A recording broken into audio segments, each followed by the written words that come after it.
மனிதனின் உடலில் பஞ்சபூதம் இயங்கும். ஆனால் ஒரு தாயின் கருவறையில் இருக்கும் குழந்தைக்கு 4 பூதம்தான் வேலை செய்யும்.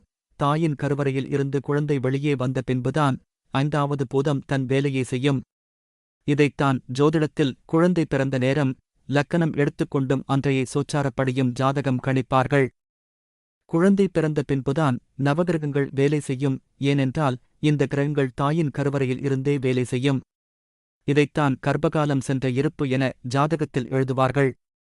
நீங்கள் கர்ப்பமாக இருக்கிறீர்கள் என்று உறுதி ஆன முதல் மாதத்திலிருந்து 10 மாதங்கள் வரை நவகிரகங்கள்தான் கருவில் உள்ள குழந்தைக்கு முழு உருவம் கொடுக்கின்றன.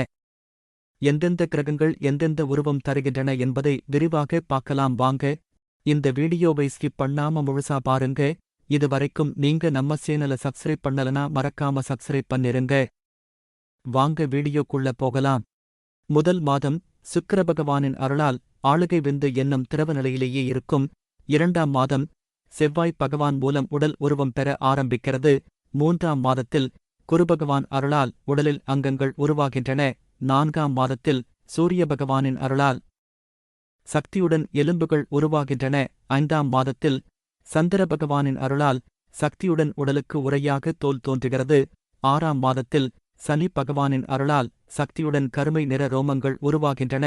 7ஆம் மாதத்தில் புதன் பகவானின் அருளால் சக்தியுடன் உடலில் நரம்பு மண்டலங்கள் விருத்தி செய்கின்றன. 8ஆம் மாதத்தில் லக்ன அதிபதி தொப்புள் கொடி மூலம் குழந்தை உணவு எடுத்துக்கொள்கிறது. 9ஆம் மாதத்தில் சூரிய பகவானின் அருளால் கர்ப்பத்திலுள்ள சிசு தாகம், பசி இவைகள் உணர வைக்கிறார். 10ஆம் மாதத்தில் சந்திர பகவானின் அருளால் பிரசவ வலியை கொடுத்து பிரசவத்திற்கு தயாராக்குகிறார். நன்றி. அடுத்த ஒரு ஆன்மீக தகவலுடன் மீண்டும் சந்திப்போம். வீடியோ பிடிச்சிருந்தா மறக்காம லைக், ஷேர், சப்ஸ்கிரைப் பண்ணுங்க. உங்களுக்கு 1000 வருடம் பழமையான கோவில்கள் பற்றி தெரிந்து கொள்ள வேண்டுமா?